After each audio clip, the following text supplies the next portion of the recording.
ನಮಸ್ಕಾರ. First tube ನ ಮತ್ತೊಂದು ವಿಡಿಯೋಗೆ ಸ್ವಾಗತ. ಭಾರತ ರಾಜಕಾರಣದಲ್ಲಿ ಮಹಿಳೆಯರು ಬೆಳೆಯುವುದು ಬಹಳ ಕಷ್ಟ.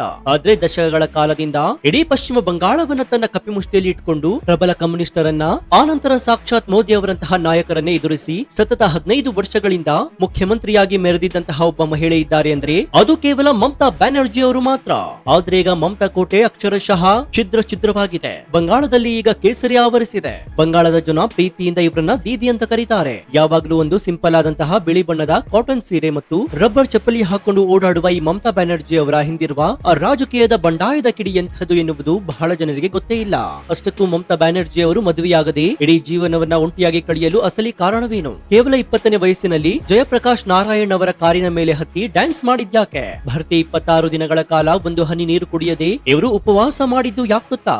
ಲೋಕಸಭೆಯೊಳಗೆ ಇವರು ಒಬ್ಬ ಸಂಸದನ ಕತ್ತುಪಟ್ಟಿಯನ್ನೇ ಹಿಡಿದು ಎಳೆದಾಡಿದ್ದು ಯಾಕೆ? ಸತತ 15 ವರ್ಷ ಸಿಎಂ ಆಗಿದ್ದಂತಹ ಮಮತಾ ಬ್ಯಾನರ್ಜಿ ಅವರ ಅಸಲಿ ಆಸ್ತಿ ಎಷ್ಟಿದೆ ಮತ್ತು ಇವರ ನಂತರ ಟಿಎಂಸಿ ಪಕ್ಷದ ಉತ್ತರಾಧಿಕಾರಿ ಯಾರು? ಬನ್ನಿ ಇವತ್ತಿನ ಎಕ್ಸ್ಕ್ಲೂಸಿವ್ ಡೀಟೇಲ್ಸ್ ರಿಪೋರ್ಟ್ ನಲ್ಲಿ ಫೈರ್ ಬ್ರ್ಯಾಂಡ್ ನಾಯಕಿ ಮಮತಾ ಬ್ಯಾನರ್ಜಿ ಅವರ ರೋಚಕ ಜೀವನದ ಪ್ರತಿಯೊಂದು ಗುಟ್ಟನ್ನ ಎಳೆಯಾಗಿ ಬಿಚ್ಚಿಡೋಣ. ಈ ಮಾಹಿತಿಯನ್ನು ಪ್ರತಿಯೊಬ್ಬ ಭಾರತೀಯನು ತಿಳಿದುಕೊಳ್ಳಬೇಕು. ಹೀಗಾಗಿ ವಿಡಿಯೋವನ್ನ ಎಲ್ಲೂ ಸ್ಕಿಪ್ ಮಾಡದೆ ಕೊನೆವರೆಗೂ ನೋಡಿ. ಸೊ ವಿಡಿಯೋವನ್ನ ಶುರು ಮಾಡೋಣ. ಆದ್ರೆ ಅದಕ್ಕೂ ಮುನ್ನ ಪಶ್ಚಿಮ ಬಂಗಾಳದಲ್ಲಿ ಈಗ ಮಮತಾ ಸರ್ಕಾರ ಅವರೊಳಿ ಬಿಜೆಪಿ ಅಧಿಕಾರಕ್ಕೆ ಬಂದಿದ್ದು ನಿಮ್ಗೆ ಖುಷಿ ತಂದಿದೆ ಅಂತ ಅನ್ಸಿದ್ರೆ ಎಸ್ ಅಂತ ಕಮೆಂಟ್ ಮಾಡಿ ಹಾಗೂ ವಿಡಿಯೋಗೆ ಲೈಕ್ ಕೊಡಿ. ಜೊತೆಗೆ ಮಮತಾ ಬ್ಯಾನರ್ಜಿ ಅವರ ಈ ಜೀವನದ ಕಥೆ ನಿಮ್ಗೆ ಹೇಗನ್ನಿಸ್ತು ಅಂತ ಕೂಡ ಕಮೆಂಟ್ ಮಾಡಿ.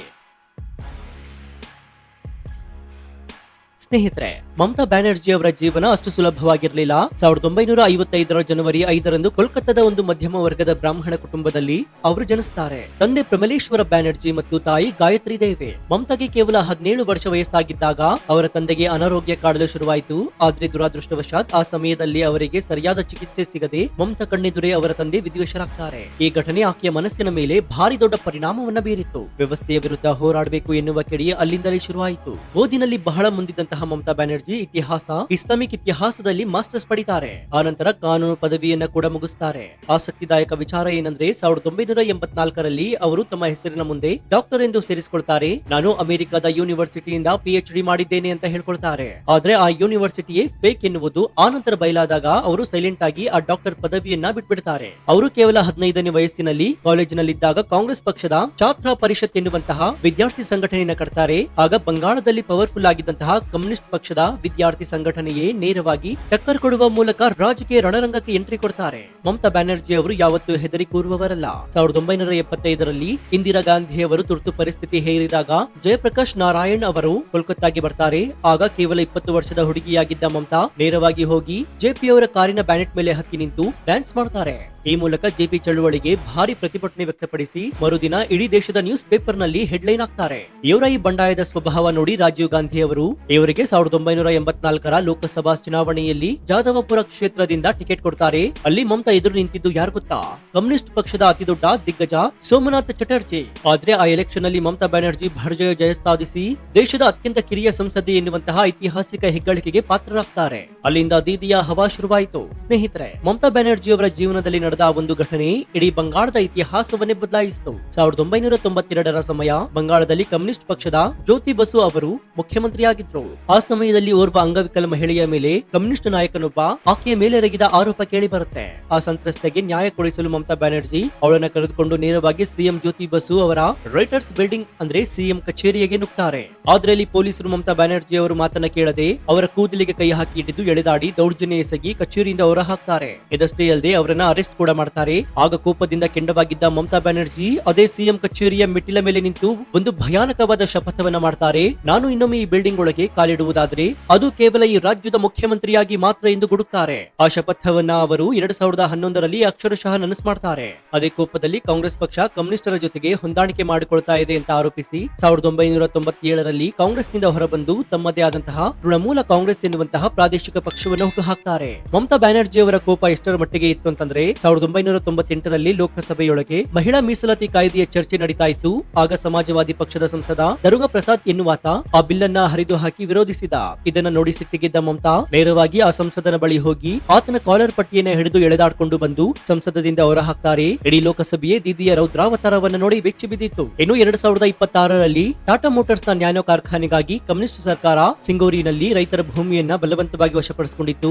ಇದರ ವಿರುದ್ಧ ಮಮತಾ ಬ್ಯಾನರ್ಜಿ ಭಾರಿ ಪ್ರತಿಭಟನೆ ಶುರು ಮಾಡ್ತಾರೆ. ಸರ್ಕಾರ ಜಗ್ಗದಿದ್ದಾಗ ದೀದಿ ಏಕಾಏಕಿ ಉಪವಾಸ ಸತ್ಯಾಗ್ರಹಕ್ಕೆ ಕುಳಿತಾರೆ. ಅದು ಒಂದೆರಡು ದಿನವಲ್ಲ, ಬರೋಬ್ಬರಿ 26 ದಿನಗಳ ಕಾಲ ಒಂದು ಹನಿ ನೀರು ಕುಡಿಯದೆ ನಿರಂತರವಾಗಿ ಉಪವಾಸ ಮಾಡ್ತಾರೆ. ಅವರ ಆರೋಗ್ಯ ಕಂಪ್ಲೀಟ್ ಆಗಿ ಹದಗೆಟ್ಬಿಟ್ಟಿತ್ತು. ಕೊನೆಗೆ ಅಂದಿನ ಪ್ರಧಾನಿ ಮನಮೋಹನ್ ಸಿಂಗ್ ಖುದ್ದಾಗಿ ಪತ್ರ ಬರೆದು ಮನವಿಯನ್ನ ಮಾಡಿದಾಗ ಅವರು ಉಪವಾಸವನ್ನ ಕೈಬಿಡ್ತಾರೆ. ನಂತರ ಸುಪ್ರೀಂ ಕೋರ್ಟ್ ಕೂಡ ರೈತರ ಪರವಾಗಿ ತೀರ್ಪನ್ನ ಕೊಟ್ಟು ಟಾಟಾ ಕಂಪನಿ ಬಂಗಾಳ ಬಿಟ್ಟು ಗುಜರಾತ್ಗೆ ಹೋಗ್ಬೇಕಾಯ್ತು. ಆ 26 ದಿನಗಳ ಉಪವಾಸ ಬಂಗಾಳದಲ್ಲಿ ದೀದಿಯನ್ನ ಒಬ್ಬ ಹೀರೋ ಆಗಿ ಬದಲಾಯಿಸಿಬಿಟ್ಟಿತ್ತು. ಇಂದು ಮಮತಾ ಬ್ಯಾನರ್ಜಿ ಅವರಿಗೆ 71 ವರ್ಷ ವಯಸ್ಸಾಗಿದೆ. ಆದ್ರೆ ಅವರು ಇಂದಿಗೂ ಕೂಡ ಮದುವೆಯಾಗಿಲ್ಲ. ಇದಕ್ಕೆ ಕಾರಣ ಆಕೆ ಹೇಳುವ ಪ್ರಕಾರ, ನಾನು ಸಣ್ಣ ವಯಸ್ಸಿನಿಂದಲೇ ನನ್ನ ಇಡೀ ಜೀವನವನ್ನ ಬಂಗಾಳದ ಜನತೆಗೆ ಮುಡುಪಾಗಿಟ್ಟಿದ್ದೀನಿ. ನಾನು ಮದುವೆಯಾದ್ರೆ ನನ್ನ ಕುಟುಂಬಕ್ಕೆ ಸಮಯ ಕೊಡಲು ಸಾಧ್ಯವಾಗುವುದಿಲ್ಲ. ಬಂಗಾಳದ ಜನತೆ ನನ್ನ ಕುಟುಂಬ ಎನ್ನುವ ಕಾರಣಕ್ಕಾಗಿ ಅವರು ಬ್ರಹ್ಮಚಾರಿಣಿಯಾಗಿಯೇ ಉಳಿದು ಬಿಡ್ತಾರೆ. ಇನ್ನು ಅವರ ಆಸ್ತಿಯ ಬಗ್ಗೆ ಕೇಳೋದಾದ್ರೆ ನೀವು ದಂಗ ಹೋಗ್ತೀರಾ. 40 ವರ್ಷಗಳಿಂದ ರಾಜಕೀಯದಲ್ಲಿದ್ದಾರೆ. 7 ಬಾರಿ ಸಂಸದೆ, ಕೇಂದ್ರ ಮಂತ್ರಿ ಮತ್ತು ಸತತ 15 ವರ್ಷಗಳಿಂದ ಸಿಎಂ ಆಗಿದ್ದಾರೆ. ಆದರೆ ಈ ಬಾರಿಯ ಎಲೆಕ್ಷನ್ ಅಫಿಡವಿಟ್ ಪ್ರಕಾರ ಅವರ ಬಳಿ ಇರುವ ಒಟ್ಟು ಆಸ್ತಿ ಕೇವಲ 15 ಲಕ್ಷ ರೂಪಾಯಿ ಮತ್ತು 9 ಗ್ರಾಂ ಚಿನ್ನ ಮಾತ್ರ. ಅವರಿಗೆ ಸ್ವಂತ ಮನೆ ಕೂಡ ಇಲ್ಲ. ಅವರು ಅದ್ಭುತವಾದ ಪೇಂಟರ್ ಕೂಡ ಹೌದು. ಅವರು ಬಿಡಿಸಿದ ಪೇಂಟಿಂಗ್ ಗಳನ್ನ ಮಾರಿ ಬಂದಂತಹ ಸುಮಾರು 9 ಕೋಟಿ ರೂಪಾಯಿಗಳನ್ನ ಅವರು ಬಡವರ ಕಲ್ಯಾಣಕ್ಕೆ ದಾನ ಮಾಡಿದ್ದಾರೆ. ಹಾಗಾದ್ರೆ ಮಮತಾ ಬ್ಯಾನರ್ಜಿ ಅವರ ನಂತರ ಟಿಎಂಸಿಯ ಉತ್ತರಾಧಿಕಾರಿ ಯಾರು? ದೀದಿಗೆ ಮಕ್ಕಳಿಲ್ಲದ ಕಾರಣ ಅವರು ತಮ್ಮ ಸಹೋದರನ ಮಗನಾದ ಅಭಿಷೇಕ್ ಬ್ಯಾನರ್ಜಿ ಅವರನ್ನ ತಮ್ಮ ರಾಜಕೀಯ ಉತ್ತರಾಧಿಕಾರಿಯನ್ನಾಗಿ ಬೆಳೆಸ್ತಾ ಇದ್ದಾರೆ. ಈಗಾಗಲೇ ಅಭಿಷೇಕ್ ಟಿಎಂಸಿಯ ನಂಬರ್ 2 ನಾಯಕರಾಗಿ ಸಂಸದರಾಗಿ ಇಡೀ ಪಕ್ಷವನ್ನ ಕಂಟ್ರೋಲ್ ಮಾಡ್ತಾ ಇದ್ದಾರೆ. ಆದ್ರೆ ಈ ಬಾರಿ ಮಮತಾ ಬ್ಯಾನರ್ಜಿ ಅಕ್ಷರಶಃ ಹೀನಾಯವಾಗಿ ಸೋಲನ್ನು ಅನುಭವಿಸಿದ್ದಾರೆ. 15 ವರ್ಷಗಳ ಬಳಿಕ ಇದೀಗ ಬಂಗಾಳದಲ್ಲಿ ಮಮತಾ ಸಾಮ್ರಾಜ್ಯ ಪತನಗೊಂಡು ಅಲ್ಲಿ ಬಿಜೆಪಿ ಅಧಿಕಾರಕ್ಕೆ ಬಂದಿದೆ.